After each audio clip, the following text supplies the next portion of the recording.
بینندگان تلویزیون سیمای باختر، از برلین پایتخت آلمان به شما سلام تقدیم میکنم. در راستای معرفی شخصیت‌های علمی، هنری، توسعه تعلیم و تربیت در افغانستان این هفته میپردازم به معرفی تعداد 3 نفر از زنان فعال در زمینه‌های اجتماعی و فرهنگی افغانستان و خصوصا در صحنه فیلم. ایسا خانم هم فیلمساز هستند و هم هنرپیشه هستند و امشب آخرین پروگرامی دارند که در برلین است. اینا تحت برنامه و پروگرامی به نام جشنواره فیلم پیرامون جنسیت و سیاست در افغانستان کشورهای همسایه و اروپا به برلین آمدن.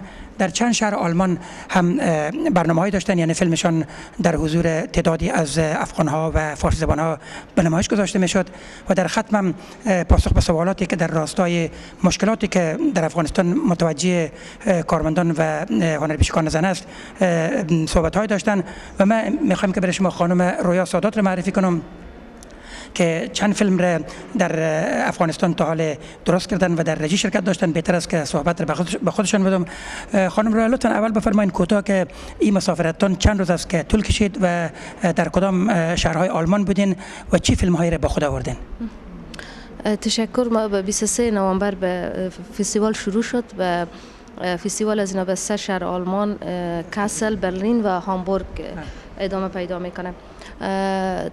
اولین برنامه از اینا به شهر کاسل بود که بعد از چند روز ما به برلین آمدیم و برای فعلا دومین بخش فستیوال از اینا در برلین جریان داره و بخش سوم از اون در شهر هامبورگ که ما احتمالاً فردا پس افغانستان برمیگردیم.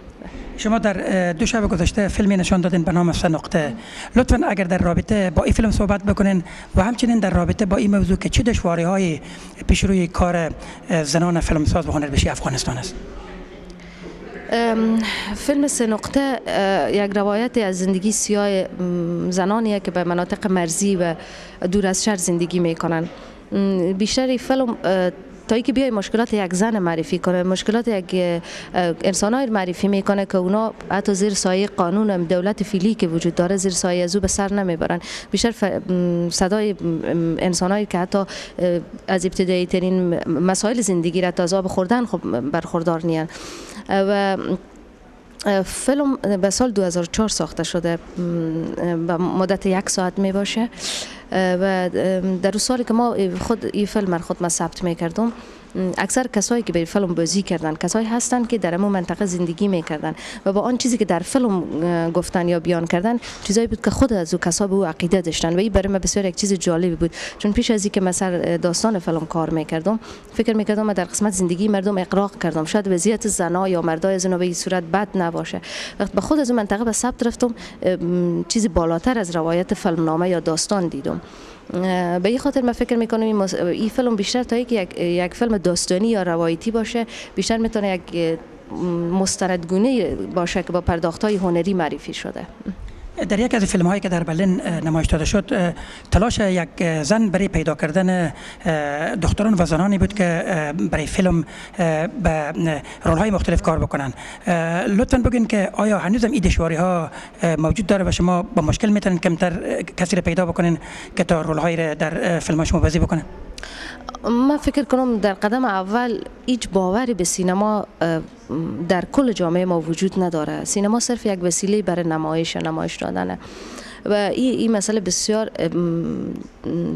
حاد و پیچیده به داخل افغانستان وجود داره. از شروع کارهایی که خود من تجربه کردم برای فیلم خود 1 سال دنبال بازیگر نقش اول میگشتم و میال سریال تلویزیونی که به تلویزیون طلوع میسازیم به این مسئله به این مشکل مواجهیم که بازیگر زن بسیار به سختی میتونیم پیدا کنه و اکثر کسایی هم که نقش دارن به بعضی فیلم‌ها یا اینا مشکلات جانبی دارن، مشکلات به اصطلاح پشت صحنه دارن که فقط کسایی که امروز اونا کار میکنن میفهمه به جریان هست.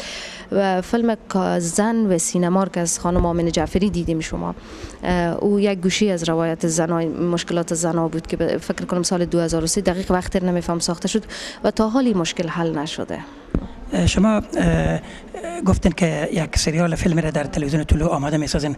لطفاً در رابطه با این صحبت بکنین که این سریال از چه چیزهای به اصطلاح چه چیزهایی میخواد نشان بده و در چند قسمت است و آیا قسمت‌های تا حال تمام شده و به تلویزیون نشان داده شده؟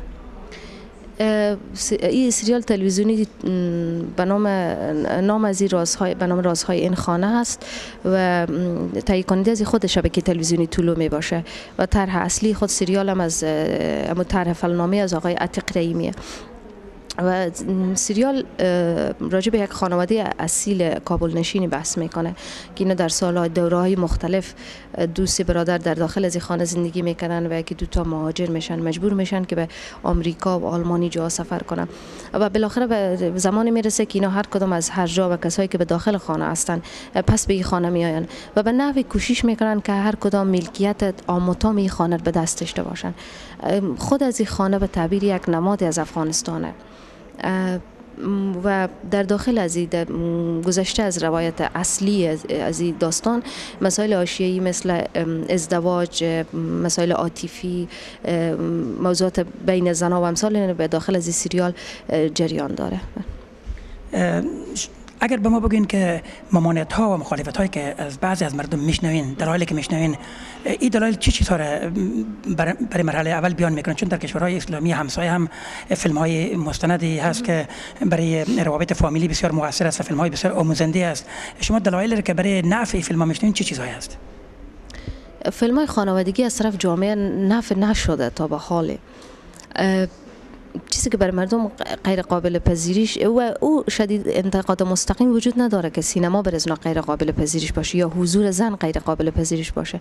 من فکر کنم بیشتر هم دوران خمودگی که زمان طالبا یا دوران جنگی که ما سپری کردیم یک تاثیراتی به سر کارهای فرهنگی به تمام عرصاتش مخصوصا به سر سینما و از یک طرف خود گاهی وقت میبینم به پیشینی تاریخ سینما در افغانستان اگر یک کم خودمانی تر قضاوت کنیم تو پیشینه درخشانی نداشته که ما حداقل به آرشیف جهانی آرشیف ملی خود فیلمای مطرحی نداریم.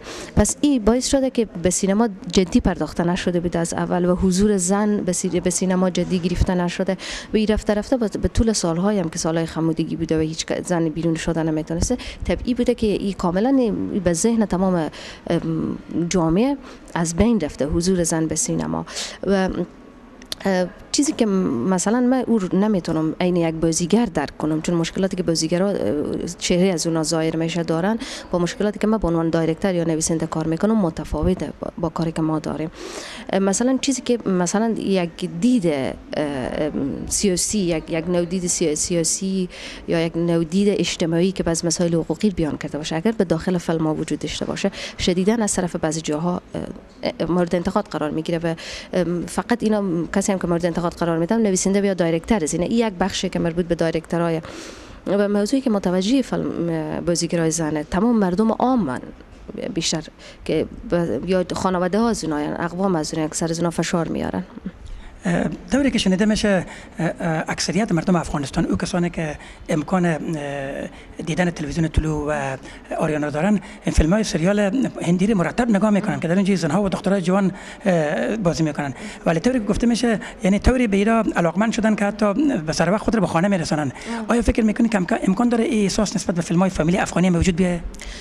ما در قسمت سینما افغانستان فوق العاده خود من خوشبینم به خاطر از اینکه 3-4 سال نمیشه از دوران دوباره شروع کردن به کار در عرصه سینما ما میال چندین فیلم نامدار داریم که مشهورترین جایزه‌های دنیا رو گرفته. این خود از این میتونه یک موفقیت باشه. امکان داره که کشورها همسایه ما به طول 3-4 سال نتونسته باشن به موفقیت دست پیدا کرده باشن. خود من فوق العاده به این مسئله خوشبینم و صرف دیگه این سریالی که ما تلویزیون طلوع به اصطلاح تهیه کنندگی رو از به عهده داره دایرکت میکنم من از بعد از اینکه چند قسمت از او پخش شد تقریبا 5 قسمت از او پخش شده فوق العاده مورد استقبال قرار گرفته و تعداد زیادی از زنها و دخترای جوان هم به این نقش دارن. حضور سینمای هند یا حضور سریال‌های هندی به داخل افغانستان به خاطر این بوده که ما حداقل جایگزینی برای از اون نداشتیم. زمان ما میتونیم مثلا بگیم که چرا این همه سریال از طرف هند سریال‌های هندی پخش میشه که ما حداقل یک 2 سریال افغانی داشته باشیم. یک چیزی بالاخره با جایگزین داشته باشیم تا اینکه کم کم مردم رو به فرهنگ تصویر آشنا بسازیم. یک چیزی که من شدیداً از اون رنج میبرم اینه که فرهنگ تصویری به داخل جامعه ما فوق العاده پایینه. انتخاب خوب اصلا وجود نداره. هیچ کس نمیتونه یک فیلم دقیق و یک فیلم هنری خاص انتخاب کنه. به خاطر اینکه همیشه مردم ما و سینمای ما و جامعه ما در انحصار فیلم‌های هندی قرار داشته که فیلم‌های هندی از نظر من کار به سینمای بالیوود ندارم، ولی خود من هیچ وقت اتفاق نفتاده که یک فیلم هندی دیده باشم. به این خاطر من خوشبینم که کم کم به اصطلاح سطح سوی مردم بلند میره و میتونن حداقل دارای یک انتخاب خوب باشن. یعنی شما در مجموع در کابل و در شهرهای کلان افغانستان علاقمندی رو بیشتر حس میکنین طبعا؟ به خاطر از اینکه اونا بیشتر دسترسی دارن. مشکلات سایر ولایات خود شما میفهمین که حداقل به فیلم‌های حداقل دسترسی ندارن. هموطنان عزیز، 3 نفر از خانم‌های دیگه هم که در فستیوال شرکت کردن، چون امشب شب آخر است و همه مشغول مصاحبه هستن، من کوشش میکنم که از فرصت استفاده بکنم و هر کدام را که گیر آوردم اقلا برای شما بینندگان عزیز صحبت بکنن و بگوین که چه تاثیرات مثبتی در چند سال گذشته در افغانستان به وجود آمده، خصوصا در راستای فعالیت زنان افغانستان. خانم رویا سادات، از شما تشکر میکنم. اگر چیزی گفتنی داشته باشین برای هموطنان ما میتونین که از میکروفون استفاده بکنید. تشکر. من فقط سلام خور خدمت زنا از طریق شبکه یا برنامه شما تقدیم میکنم بر تمام هموطنان خوب خود. بسیار تشکر از شما. امیدوار هستیم که با خانم عاقله رضایی صحبت بکنیم که یکی از هنرپیشگان و کارگردان افغانستان است. فعلا صحبت را با خانم سادات به همینجا خاتمه میدم. تشکر.